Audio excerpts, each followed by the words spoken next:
असंभव कुछ नहीं होता दोस्त, ये परिकल्पनाएं हैं खाली। और मैं आज तो आपको बहुत ईमानदारी से और 12 साल के तजुर्बे का निचोड़ निकाल के बता सकता हूं कि इस दुनिया में असंभव नाम का कोई शब्द होता ही नहीं है।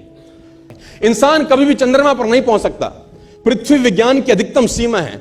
डॉक्टर ली दी फॉरेस्ट मशहूर वैज्ञानिक हुए, बहुत बड़े साइंटिस्ट हुए। एक स्टेटमेंट इन्होंने पास किया 1955 के अंदर, 1955 ही पास द स्टेटमेंट कि इंसान कभी भी चंद्रमा पर नहीं पहुंच पाएगा। It is impossible for a human being to cross Indian globe, earth globe. और पृथ्वी विज्ञान की अधिकतम सीमा है, लेकिन किसी बहरे ने इस बात सुना नहीं और पहुंच गया एक आदमी अपना बस्ता उठा के, जिसका नाम था इन 1969।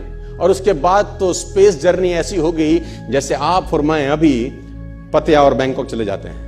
लॉर्ड केल्विन बहुत बड़े साइंटिस्ट हुए, उनका स्टेटमेंट आया कि सिर्फ पक्षी उड़ान भर सकते हैं, हवा से भारी मशीन का उड़ान भरना असंभव है। इट इज इम्पॉसिबल कि हवा से कुछ भी भारा हो और वो उड़ सके, क्योंकि ग्रेविटी उसको गिरा देगा। लेकिन तमाचा मारा इन लोगों ने, तमाचा मारा और लिख के दिया कि हमने साइकिल के स्पेयर पार्ट से इंसानों को पक्षी बना दिया।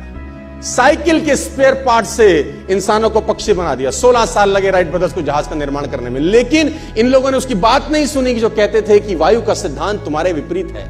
यह बात भंवरे को कही जाती थी कि भंवरा वायु के सिद्धांत के कारण कभी जीवन मोड़ नहीं सकता, क्योंकि उसके पंख उसके शरीर से हल्के रहते हैं। लेकिन भंवरा साला किसी स्कूल में गया नहीं आज तक। माई doctor told me I will never walk again. मेरे डॉक्टर ने मुझे कहा कि तुम कभी चल नहीं सकोगी। My doctor told me you will never walk again. My mother told me I would, and I believed my mother rather than doctor. Wilma Rudolph एक ऐसी एथलीट हुई जिनको पोलियो था जिनको डॉक्टर ने कहा तू चल नहीं सकती, मां ने कहा तू चल सकती है। उसने कहा मैंने डॉक्टर की बात नहीं मानी, मैंने अपनी मां की बात मानी। 3 ओलंपिक गोल्ड मेडल जीती है लड़की, 3 ओलंपिक गोल्ड मेडल, जिसको डॉक्टर कह रहा है कि तू चल। लेकिन मां क्या बोलती है? मैं आपको उदाहरण देना चाहूंगा सर। बहुत छोटे थे अल्बर्ट आइंस्टीन, दुनिया के महान वैज्ञानिक में से एक हुए, मंद बुद्धि कहा जाता था उनको। 8 साल के थे, घर पहुंचे, मां को चिट्ठी दिया। When he was 8 years old, came to his home, given letter to his mother. मां को एक चिट्ठी दिया, मां ने वो चिट्ठी पढ़ा। 8 साल के थे और चिट्ठी में प्रिंसिपल का खत था उसकी मां के नाम। प्रिंसिपल ने ये लिख के भेजा कि आपका बच्चा विलक्षण प्रतिभा का धनी है, ग्रेट पावर है इसके अंदर, क्योंकि बहुत बड़े साइंटिस्ट बने, बड़े हो गए। मंद बुद्धि बचपन में समझा जाता था।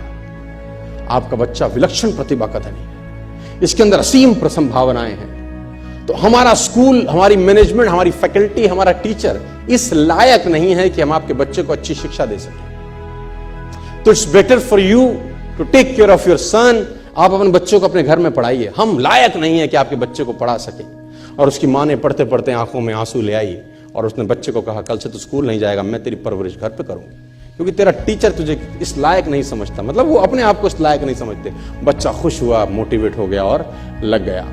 उसकी मां का निधन हो गया। वो अल्बर्ट आइंस्टीन बहुत बड़े साइंटिस्ट हो गए।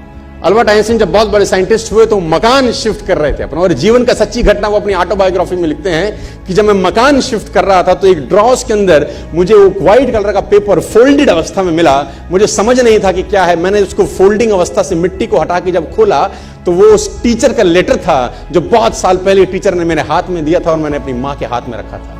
अब वो बड़ी उत्सुकता के साथ उस खत को पढ़ने लगे। जैसे उन्होंने खत पढ़ना शुरू किया और वो जार जार होके रोए।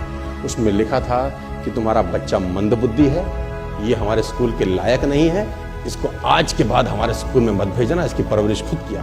मां ने उल्टा पड़ा कि नहीं, ऐसा नहीं है, तू सब कुछ कर सकता है, तेरे हाथ पास पावर है, तेरे में प्रतिभा है, यू कैन डू वंडर्स। दोस्तों, इस दुनिया में किसी की बात मत सुनना। नेवर एवर बिलीव एनीबॉडी कि जो तुमको बोले कि तू नहीं कर सकता, कान पे मारना, बोला साले तू नहीं कर सकता, हम करेंगे।